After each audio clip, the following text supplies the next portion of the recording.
Somewhere in the carefully arranged world of the 1950s advertising, a wife rises before her husband, steps toward the vanity, smooths her hair, and adds just enough color to appear naturally refreshed when the household wakes. Whether many women truly perform this little scene each morning is, well, harder to know.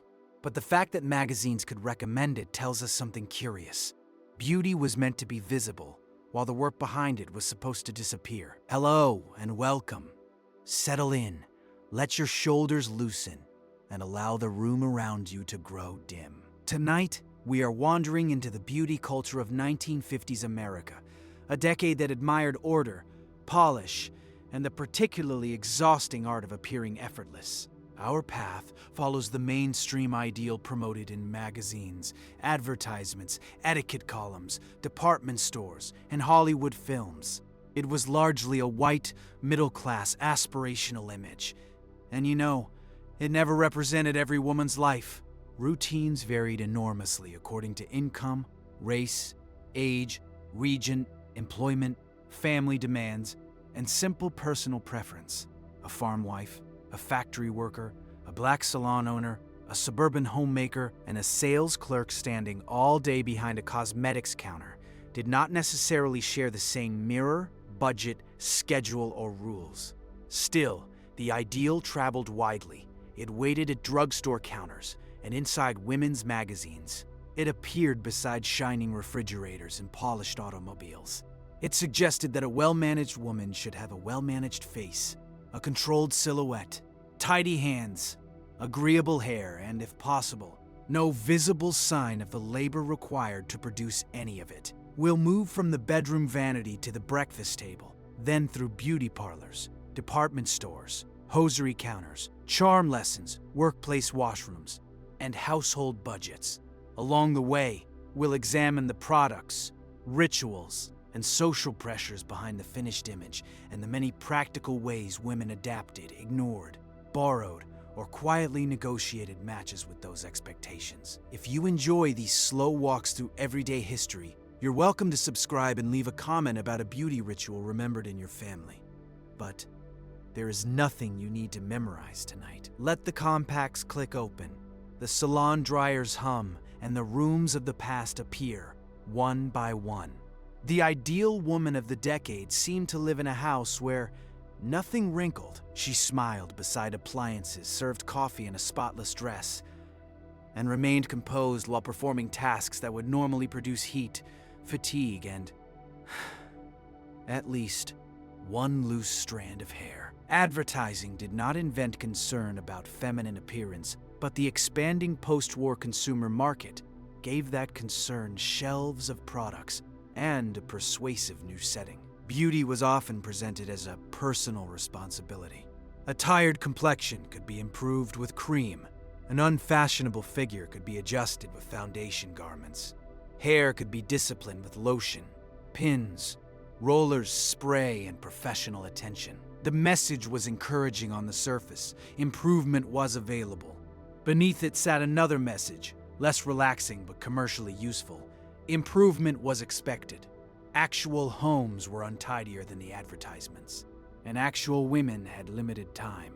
Nevertheless, the image provided a social reference point. Looking, put together, could signal respectability, competence, youthfulness, or belonging. In some communities, neighbors noticed. Relatives certainly noticed. There was no official scoreboard, yet many women understood that, collars, hemlines, hair, and lipstick could be read as evidence about the person wearing them. Advice about waking before one's husband and discreetly repairing the face appears in the broader folklore of mid-century marriage, and in some prescriptive beauty writing.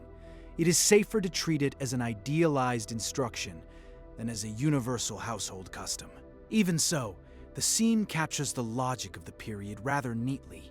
The finished appearance was public. Preparation belonged backstage.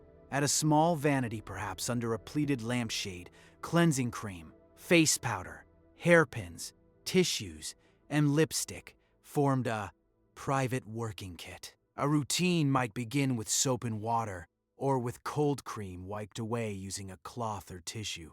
Manufacturers promoted cleansers, astringents, skin fresheners, night creams, and lotions, often with precise instructions. Upward motions were recommended in many beauty columns, as though gravity might be persuaded by good manners. Not everyone owned a complete sequence of matching jars.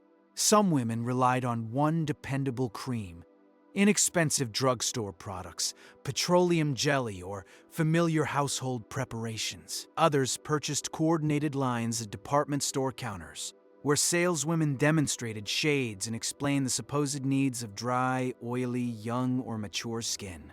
The countertop itself revealed the difference between advertisement and life. A magazine showed 3 immaculate containers. A real bathroom, well, it might contain someone else's shaving things. Damp washcloths, bobby pins migrating toward the drain, and a lipstick worn down to a stubborn red hollow. The fashionable face changed across the decade, but a polished complexion, defined brows, rouge, and noticeable lips remained familiar parts of the mainstream image. Foundation came in liquids, creams, cakes, and pressed forms. Powder reduced shine and helped create the smooth finish favored in photographs. Rouge added controlled color. The eyebrow could be tweezed, penciled, and extended according to diagrams showing where an arch ought to begin and end. Such diagrams gave beauty the reassuring appearance of geometry, although 2 human eyebrows rarely agreed to become perfectly symmetrical. Lipsticks supplied the clearest color. Reds, pinks, corals, and softer natural shades were chosen according to complexion, clothing, fashion, age, and occasion. Advice for teenagers often encouraged restraint, while evening wear could permit stronger color. But there was no simple national rule assigning red lipstick to married women. Mothers, schools, communities, and families drew their boundaries differently. At the drugstore counter, the decision could become surprisingly involved. A shade had to look appropriate under store lighting, coordinate with a dress, avoid clashing with hair color, and perhaps satisfy a mother waiting nearby. A young woman might blot the result on a tissue, study it, and decide that one red looked sophisticated, while another seemed to be trying too hard. For women working in offices, shops, restaurants, or reception areas, grooming could also be part of employment. Some employers expected a neat, feminine appearance, particularly in jobs involving customers. A compact tucked into a handbag made it possible to check powder and lipstick during a break. The small mirror turned a restroom corner into a temporary dressing room. Beauty culture was also shopping culture. Department store floors offered glass counters, bright lights, perfume bottles, boxed powders, and saleswomen whose own grooming advertised the merchandise. Drugstores provided more affordable versions, while mail-order catalogs carried products into towns far from large retail centers. The market did not reach everyone equally. A household with spare income might allow regular salon appointments and several cosmetic purchases. A restricted budget required calculation. Lipstick could be used to the very end. Stockings were mended. Dresses were altered. Sisters shared products. And home permanents promised professional-looking results without the professional bill. Beauty companies increasingly divided the day into needs: morning freshness, afternoon repair, evening glamour, and nighttime care. Each need could be answered by another container. The vanity expanded, and so did the household ledger. Beside groceries, school shoes, rent or mortgage payments, and utility bills, a salon visit or new pair of stockings might look small. Together, such expenses became significant. The famous effortless look depended not only on time, but on money, shopping access, storage space, and someone remembering that the face powder was nearly gone. For women who followed fashionable set styles, hair required planning. The beauty parlor offered shampooing, cutting, coloring, permanent waving, roller sets, and the welcome luxury of having someone else reach the back of one's head. Inside, rows of chairs faced mirrors. Magazines waited on side tables. Hood dryers filled the room with steady mechanical warmth, while conversation passed beneath them. For some clients, a regular appointment was both grooming and social life, a place to exchange neighborhood news, rest briefly, and emerge with a controlled arrangement of curls. But weekly salon attendance was never universal. Cost, distance, work schedules, childcare, and personal customs shaped how often women went. Many washed and set their hair at home, using rollers, pin curls, setting lotion, scarves, and the assistance of relatives. A kitchen could become a salon for an afternoon, with towels around shoulders and curlers arranged in careful rows. Black beauty salons held particular importance as businesses, workplaces, training grounds, and community spaces. In an economy where discrimination restricted many opportunities, Black women built careers as beauticians, salon owners, teachers, and product entrepreneurs. Salons served varied preferences, including pressing, curling, cutting, and other forms of styling, while also creating spaces of conversation and professional independence. The styles and methods differed, but the labor remained tangible. Hair had to be washed, dried, shaped, protected, and reshaped. The finished photograph rarely showed the waiting. Once arranged, a hairstyle was expected to last. This encouraged bedtime negotiations between comfort and curls. Some women slept in rollers or pin curls. Others wrapped their hair in a scarf, used a net, or arranged it carefully before placing their head on the pillow. Practices varied with style and hair texture, and not every woman spent the night balanced like a museum exhibit. Still, preserving a set could reduce the work waiting in the morning.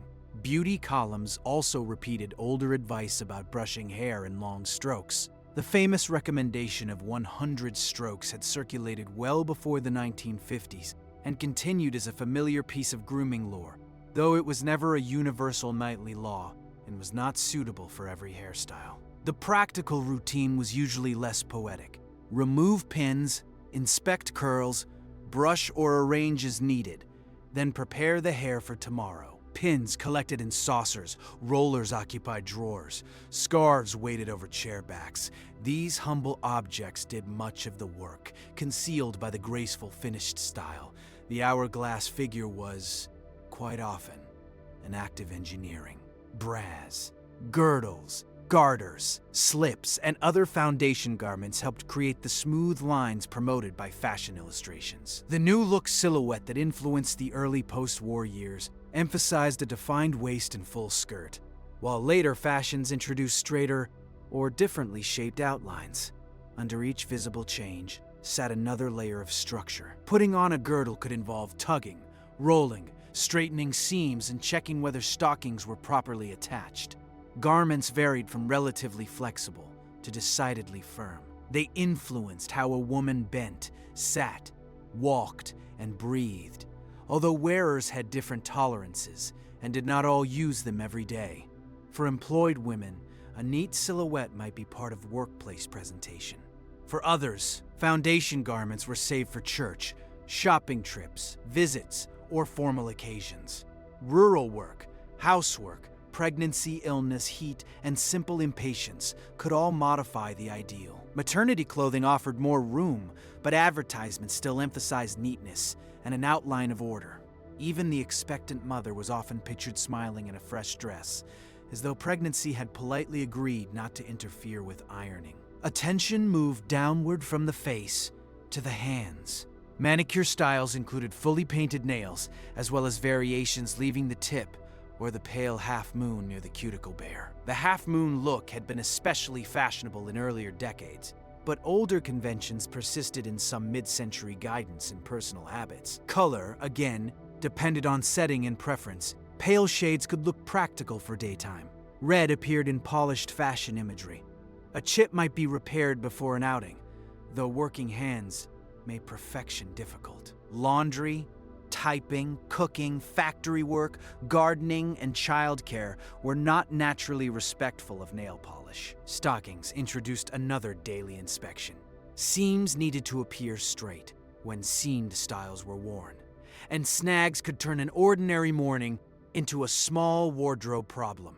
Shoes were brushed, handbags coordinated, and gloves completed many formal ensembles. Yet gloves were not an absolute requirement whenever a woman left home.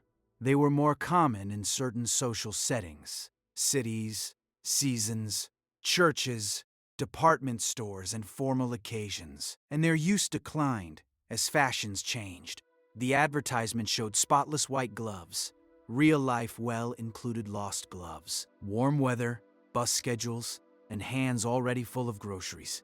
Clothing shaped the body, and instruction shaped its movement. Charm lessons, modeling courses, magazines, and school programs offered lessons in posture, walking, sitting, introductions, conversation, and table manners. The familiar image of a young woman crossing a room with books balanced on her head was not every girl's experience, but it represented a wider belief that poise could be practiced. Students learned to keep shoulders back, knees together, and gestures controlled. They might rehearse entering a room, removing a coat, accepting a chair, or descending stairs.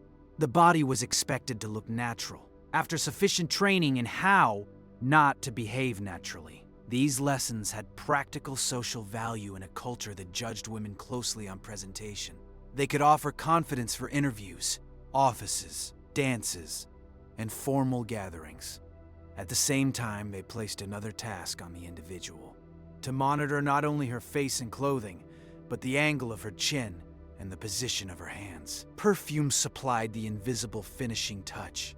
Advice generally favored restraint, especially during the day. A small amount at the wrists or behind the ears was meant to remain close rather than arrive before its wearer. On a department store counter, the bottles looked like tiny pieces of architecture, each promising a different version of femininity. The polished suburban homemaker was highly visible, but she was never the entire decade. Working-class women often adapted fashions through sewing, home grooming, careful purchasing, and long use. Rural women might encounter the same magazine images while living far from salons or department stores. Working women fitted personal routines around early shifts, uniforms, commutes, and employers' expectations. Black women participated in and reshaped beauty culture while navigating segregated stores, discriminatory standards, and a marketplace that often failed to address them. Black-owned salons and beauty businesses provided services, products, training, income, and community. Other women, including immigrants and members of regional or religious communities, balanced national fashions with their own customs. Age altered the rules as well. Teenagers negotiated parental permission and school expectations. Married women encountered advice about pleasing husbands and maintaining homes. Older women were encouraged to appear youthful, though not supposedly too youthful. A narrow path that beauty columns described with great confidence, and many women simply chose what was manageable. They skipped steps, disliked certain products, kept old habits, or ignored advice that did not suit them. Prescriptive writing tells us what editors and advertisers wanted women to do. It does not prove that every bathroom in America followed instructions. By late afternoon, the public face might need repair. Powder was pressed over shine. Lipstick was reapplied. A stocking seam was checked. Hair was patted back into place. Before a husband returned, a customer approached, or an evening engagement began. Marriage advice sometimes encouraged wives to freshen themselves before the end of the working day. Again, this was an instruction, not a census of actual behavior. A woman managing children, cooking, laundry, paid employment, or all four, might have greeted such guidance with obedience, amusement, irritation, or no attention whatsoever. Still, the ideal depended on concealment. Curlers were removed before company arrived. Cream was wiped away. Foundation garments remained under the dress. Cosmetic packaging promised transformation, but polite presentation discouraged displaying too much of the process. Whole drawers held the evidence: pins, nets, powder puffs, emery boards, receipts, sample sachets, spare buttons, and lipsticks saved beyond reason. The drawer slid closed and the finished woman stepped away from the mirror. As evening settles over the house, the assembled image begins to come apart. If gloves were worn, they are removed and laid flat. A hat returns to its box or stand. Earrings are placed in a shallow dish. The handbag rests on a chair, still holding its compact comb, tissues, and the day's small collection of receipts. At the vanity, cold cream loosens powder, rouge, and lipstick. The cloth carries away the face prepared that morning, revealing not a different person, but the ordinary skin beneath the day's presentation. Stockings are eased down and checked for runs. Structured garments are removed and hung or folded. The body adjusts to its own shape again. Hairpins gather in a little pile, and the hairstyle softens as the room grows still. Perhaps the hair is brushed, though. No, one needs to count to 100. Perhaps it is rolled or wrapped for tomorrow. The motions are familiar enough to require little thought. The lamps dim. Pipes murmur somewhere in the walls. A last jar closes with a gentle turn, and the vanity mirror reflects an almost empty room. The rules have not vanished, but for a few hours, they have loosened their hold. There is no counter to stand behind, no neighbor at the door, no photograph being taken. Nothing needs matching, nothing needs retouching. The day's careful layers can remain where they have been placed until morning. The last hallway light clicks off, and the house seems to exhale. Moonlight passes through sheer curtains and rests across the quiet shapes of the bedroom. A robe over the chair, slippers beside the bed, a compact closed upon the vanity. A scarf lies ready for morning, and a glass perfume bottle catches one narrow line of silver. Free of the public face, the formal posture, and the structured silhouette, the woman in the room is simply herself, tired perhaps, comfortable at last, and no longer required to resemble an advertisement. The daytime had instructions for everything. The night asks nothing at all. There is only the steady rhythm of breathing in a house at rest, and nothing left to arrange.